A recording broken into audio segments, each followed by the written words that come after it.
Moi, il y a des pensées en moi. Mais moi, je ne pense pas, car je ne décide pas des pensées qui s'imposent en moi. Ces pensées me traversent, je les ressens, je les exprime, mais je ne décide pas de ces pensées qui s'imposent en moi. Ces pensées que je ne choisis pas, ces pensées dont je ne suis pas l'auteur, ces pensées qui me traversent en me donnant conscience du concept de l'absolu parce qu'elles émergent de l'absolu et parce que l'absolu est. L'absolu est. Il est l'être. L'absolu est immuable et autosuffisant. Il est la conscience absolue qui pense tout, qui pense le tout. La conscience absolue qui est l'être et qui pense l'existence, qui pense l'illusion du réel, qui pense mon existence, qui me pense moi. Moi, je ne pense pas et je ne suis pas, car je n'existe qu'en tant que pensée de la conscience absolue. La conscience absolue qui est l'être, la conscience absolue qui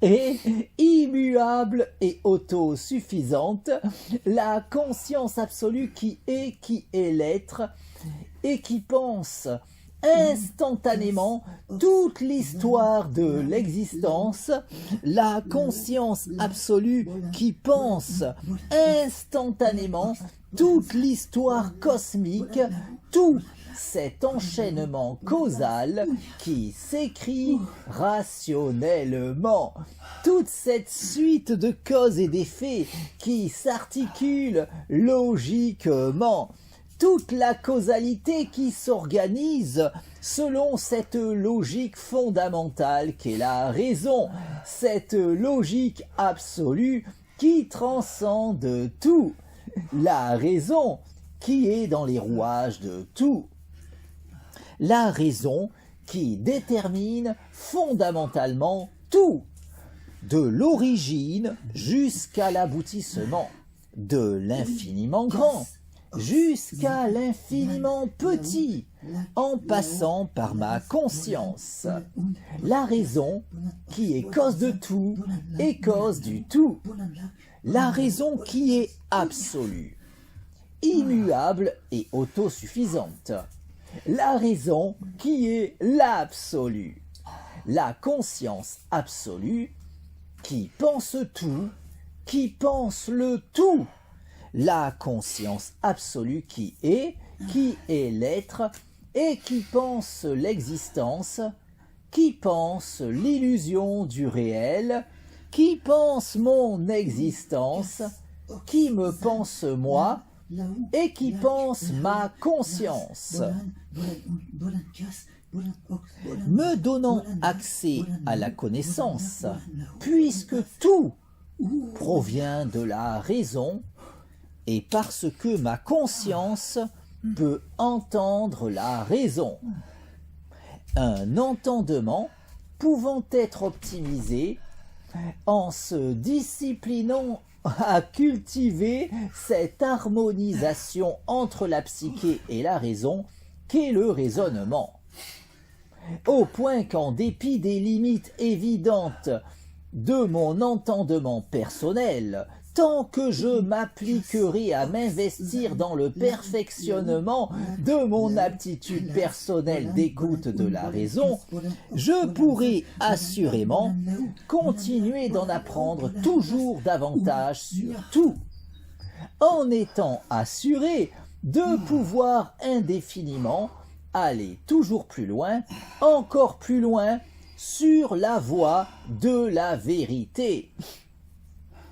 La vérité qui est absolue, validant de la sorte toutes les vérités relatives de l'existence qui participent de cet absolu,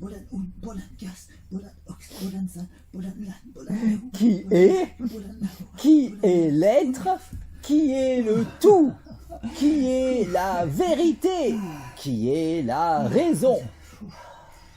Cause de tout, cause du tout et cause de soi.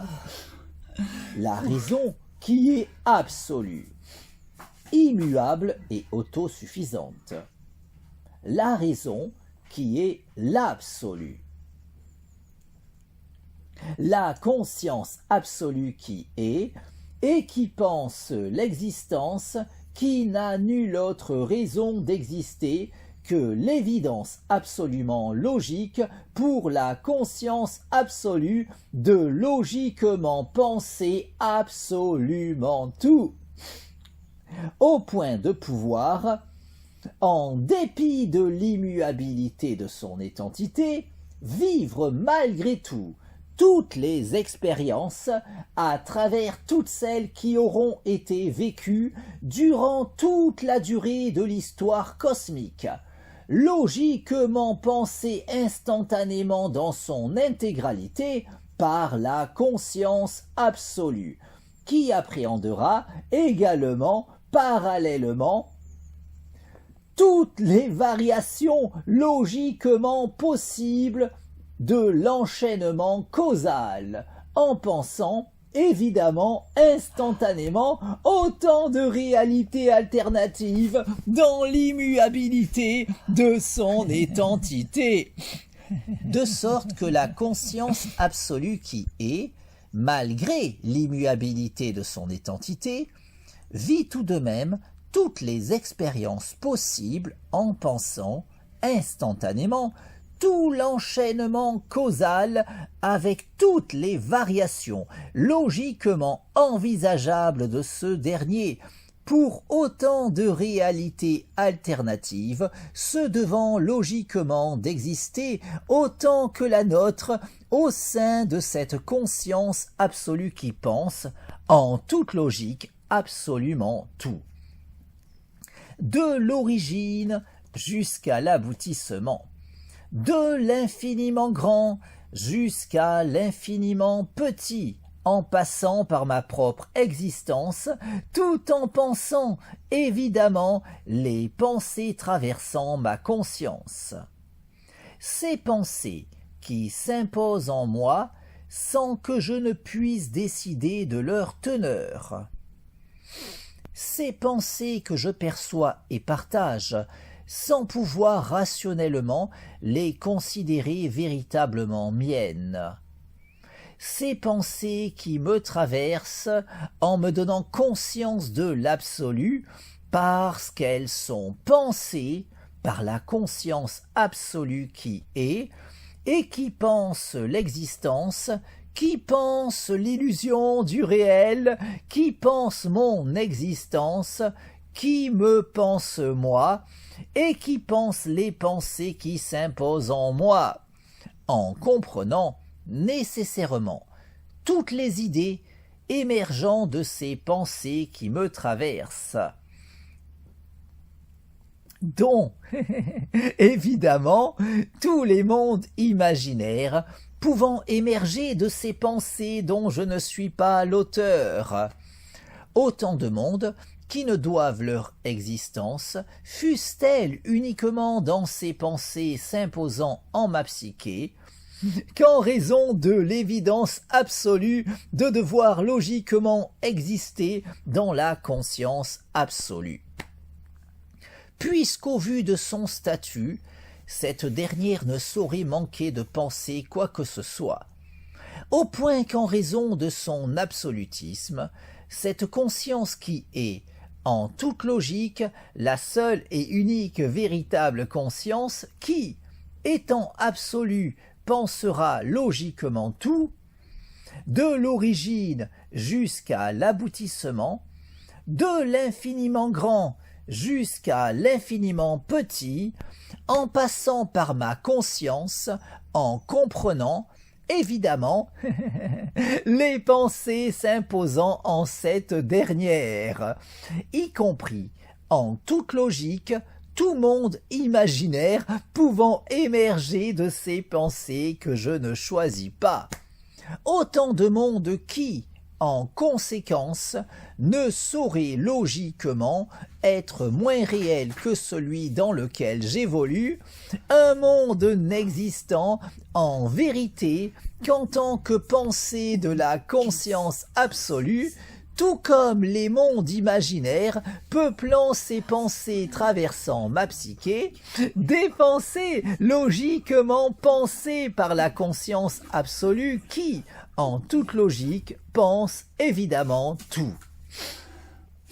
La conscience absolue qui est, tout en étant l'être à elle toute seule, et tout en étant également en raison de son absolutisme, en toute logique, immuable et autosuffisante, au point de vivre toutes les expériences possibles et imaginables, en pensant instantanément toute l'histoire cosmique, avec toutes les variations logiquement envisageables de la causalité, en vivant les expériences de toutes les formes de vie qui se devront nécessairement d'exister au cours de ce devenir instantanément pensé dans son intégralité par la conscience absolue qui, malgré l'immuabilité de son étantité, peut ainsi vivre toutes les expériences en pensant notamment les vies de tout un chacun d'entre nous, tout en pensant autant de mondes imaginaires qu'il aura pu en émerger d'autant de psyché au cours de l'histoire cosmique. Légitimant l'existence de notre univers, tout comme les innombrables réalités alternatives de ce dernier, logiquement légitimées par les lois de la probabilité, ainsi qu'autant de mondes imaginaires qui auront émergé d'autant de psyché à travers le temps. Un tout n'existant qu'en tant que pensée de la conscience absolue qui, étant l'être à elle toute seule, tout en étant, logiquement, en raison de son absolutisme, immuable et autosuffisante, au point qu'en tant que conscience absolue, nécessairement immuable et autosuffisante, la conscience absolue qui est, pense forcément, instantanément, toute l'histoire de l'existence. Cette illusion du réel, qui n'a nulle autre raison d'exister qu'en tant que pensée de la conscience absolue qui, en tant que telle, ne saurait manquer de penser quoi que ce soit, au point que la conscience absolue qui est, dans l'immuabilité de son étantité, vit tout de même toutes les expériences possibles et imaginables en pensant instantanément absolument tout. Avec autant de mondes parallèles au nôtre qu'il pourra y avoir dans les imaginaires d'autant de psyché à travers l'univers, tout comme autant de réalités alternatives à ce dernier qui pourront se montrer logiquement probables selon les lois de la probabilité pour cet enchaînement causal écrivant notre histoire. Une causalité totalement structurée sur la raison, cette logique fondamentale qui détermine tout, de l'origine jusqu'à l'aboutissement, de l'infiniment grand jusqu'à l'infiniment petit, en passant par ma conscience, tout en me donnant conscience de cette logique absolue. D'où ma propension à pouvoir évoluer vers la connaissance, puisqu'évoluant personnellement dans un monde totalement fondé sur la raison, tout en étant personnellement capable de percevoir la raison. car c'est uniquement pour cela que le monde m'est connaissable. Puisque tout repose fondamentalement sur la raison, et parce que ma conscience peut entendre la raison. Cette logique absolue qui, à l'opposé de cet avis trop souvent soutenu, ne saurait souffrir la moindre limite, de sorte qu'il ne saurait y avoir la moindre question pouvant échapper à ces lumières. Puisqu'en raison de son statut de brique fondamentale de l'enchaînement causal, étant le moteur fondamental de la causalité, le rouage essentiel de cette suite de causes et d'effets écrivant l'histoire cosmique, la raison est, en toute logique, ce qui détermine absolument tout.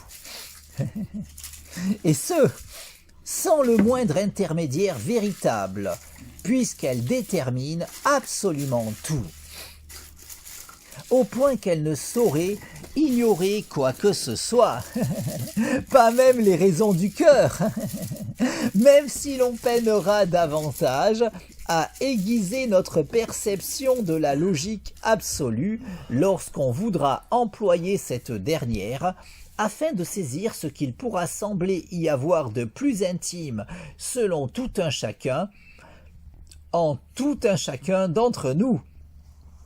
Des limites à notre entendement qui, bien que bien malaisées à surpasser, ne sauraient témoigner des supposées limites de la raison que trop de personnes s'obstinent à présupposer la concernant.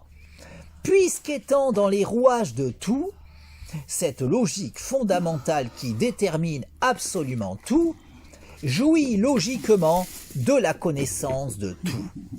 La connaissance du tout, la connaissance de soi, puisqu'étant le tout, tout en étant, en raison de son absolutisme, cause de tout, cause du tout et cause de soi. Au point qu'elle ne saurait ignorer quoi que ce soit dans le tout, quand bien même notre perception de la raison pourrait se montrer bien plus difficilement optimisable lorsqu'il nous importera d'employer la logique absolue pour nous éclairer sur les questions concernant ce que l'on considère comme fondamentalement, particulièrement intime nous concernant, même si, en raison de la nature de la raison, étant donné que cette dernière détermine absolument tout comme en raison de notre capacité à connaître le monde, tout comme à optimiser notre connaissance concernant ce dernier, puisqu'alors qu'il aurait pu nous être totalement étranger, quand bien même le fait que le monde nous soit connaissable ait tendance à se trouver considéré comme un acquis allant de soi, au point qu'il est peu courant de s'interroger sur les raisons expliquant cette connaissabilité du monde à notre égard, alors qu'en s'arrêtant sur la question, on pourrait déjà reconnaître qu'il n'allait pas forcément de soi que le monde nous soit connaissable, puisqu'en vérité, notre environnement aurait pu échapper totalement à notre entendement, de sorte qu'il convient, dans une démarche philosophique se voulant des plus objectives, de s'interroger sur notre propension à pouvoir saisir intellectuellement le monde dans lequel nous vivons, en constatant que bien qu'il aurait pu se révéler aussi bien totalement insaisissable à notre intellect, le fait qu'il en soit tout autrement ne s'explique pas immédiatement, alors qu'après avoir saisi le rôle de la raison, notre entendement saisira les raisons de notre aptitude à pouvoir saisir intellectuellement notre environnement, puisqu'en vérité, en toute logique, nous évoluons dans un monde qui nous est connaissable pour la simple et unique raison suffisante qu'il repose fondamentalement sur la raison et parce que nous bénéficions tout un chacun de la capacité d'entendre la raison. Au point que ce sera uniquement en s'appliquant à cultiver cet entendement que l'on pourra potentiellement en connaître toujours davantage sur tout. Puisqu'en raison de son absolutisme, la raison ne saurait souffrir la moindre limite, de sorte qu'il ne saurait y avoir aucun moyen d'accéder à la connaissance au moyen de quoi que ce soit d'autre que la raison.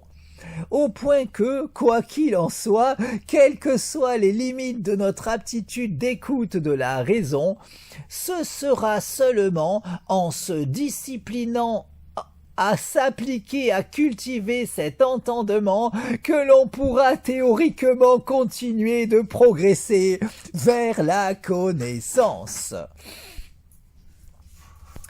Aussi, tout en évoluant dans cet enchaînement causal totalement fondé sur la raison, grâce à mon aptitude d'écoute de cette logique fondamentale, mon entendement m'a conduit à trouver le sens de la raison qui m'entraîne dans cette illusion du réel qu'est l'existence.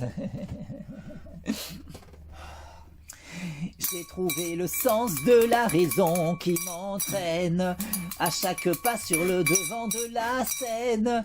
J'ai trouvé le sens de la vie que je mène et je l'aime. J'ai trouvé le sens de la raison qui m'entraîne à chaque pas sur le devant de la scène. J'ai trouvé le sens de la vie que je mène et je l'aime. Même dans le ciel qui se voile, il y a toujours une étoile qui scintille et nous guide sur le chemin de nos rêves. Et quand on y croit, un nouveau jour se lève. J'ai trouvé le sens de la raison qui m'entraîne à chaque pas sur le devant de la scène. J'ai trouvé le sens de la vie que je mène et je l'aime. J'ai trouvé le sens de la raison qui m'entraîne à chaque pas sur le devant de la scène. J'ai trouvé le sens de la vie que je mène et je l'aime. De sorte qu'ayant trouvé à présent le sens de la raison qui m'entraîne dans cet enchaînement causal totalement structuré sur cette logique fondamentale qu'est la raison, j'en suis arrivé à présent à pouvoir jouir de la lucidité suffisante pour pouvoir faire cette expérience de rêve lucide dans ce rêve qu'est l'existence, de façon à pouvoir décider de mon existence. Car, de même qu'en prenant conscience de mon rêve, je peux faire l'expérience de rêve lucide lors du sommeil paradoxal de façon à pouvoir décider de mon expérience onirique, ma lucidité de l'illusion du réel me permet de pouvoir faire cette expérience de rêve lucide dans ce rêve qu'est l'existence, de façon à pouvoir décider de mon existence. La nuit, je me couche en décidant de mon rêve. Le matin, je me lève en décidant de mon rêve, dans ce rêve qu'est l'illusion du réel. La nuit, je m'endors en décidant de mon rêve.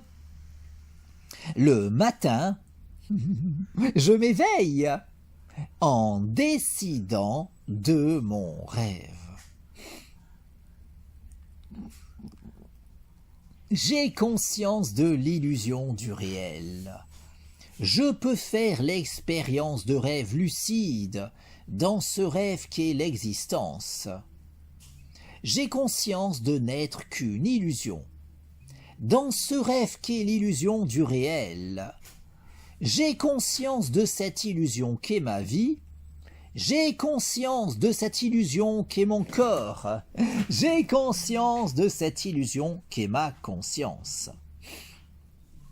Ma conscience peut faire l'expérience de rêve lucide, dans ce rêve qu'est l'existence. Ma conscience peut décider de sa sérénité.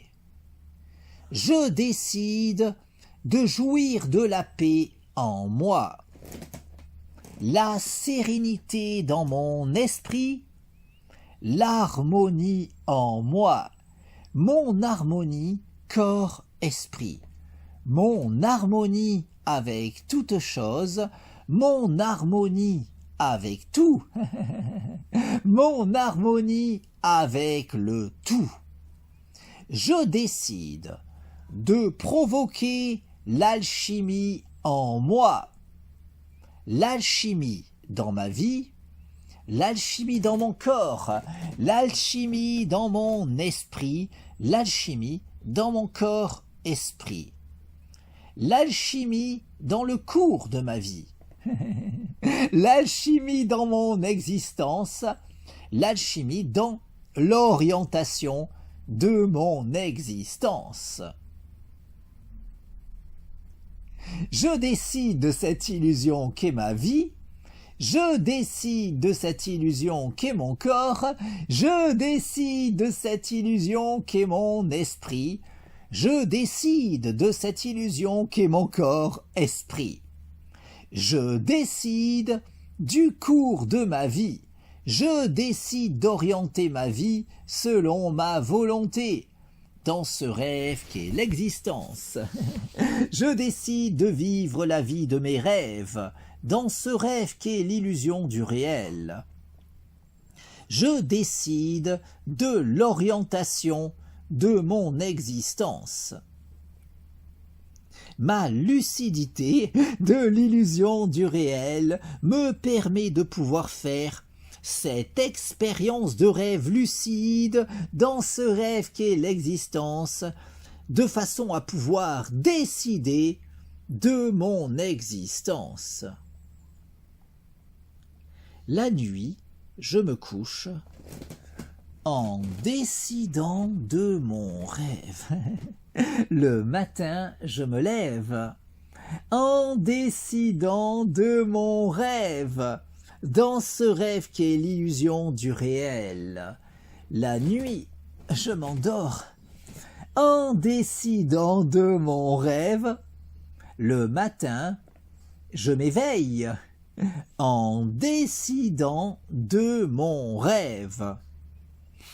Ma lucidité de l'illusion du réel me permet de pouvoir faire l'expérience de rêve lucide dans ce rêve qu'est l'existence, de façon à pouvoir évoluer sur le chemin de l'accomplissement de mon moi. Car davantage je cultiverai ma lucidité, davantage je pourrai aller plus loin, toujours plus loin, n'ayant nulle autre limite que celle que je m'imposerai, de sorte qu'en cultivant toujours davantage ma lucidité, je pourrai toujours davantage poursuivre mon cheminement sur la voie de l'ascension de mon moi. Ah ouah. La nuit, je me couche en décidant de mon rêve. Le matin, je me lève en décidant de mon rêve, dans ce rêve qu'est l'illusion du réel. La nuit, je m'endors en décidant de mon rêve. Le matin, je m'éveille en décidant de mon rêve. Ah ouah.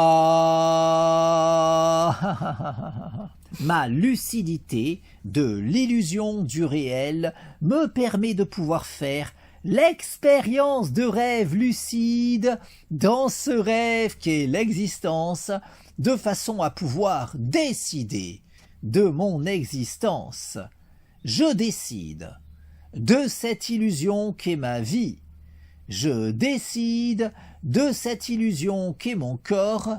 Je décide de cette illusion qu'est mon esprit. Je décide de cette illusion qu'est mon corps-esprit.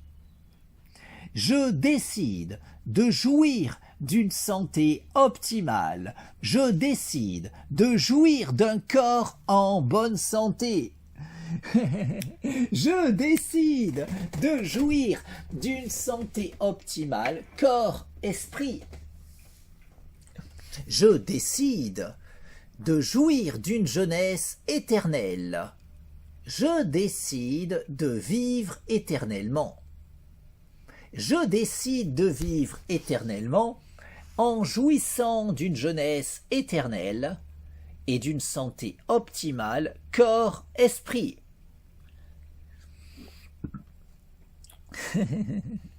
Ma lucidité de l'illusion du réel me permet de pouvoir faire l'expérience de rêve lucide dans ce rêve qu'est l'existence, de façon à pouvoir décider de mon existence. La nuit, je me couche en décidant de mon rêve. Le matin, je me lève en décidant de mon rêve. Dans ce rêve qu'est l'illusion du réel. La nuit, je m'endors en décidant de mon rêve. Le matin, je m'éveille en décidant de mon rêve. Awa. Ma lucidité de l'illusion du réel me permet de pouvoir faire l'expérience de rêve lucide dans ce rêve qu'est l'existence, de façon à pouvoir évoluer sur la voie de l'ascension de mon moi. Awa.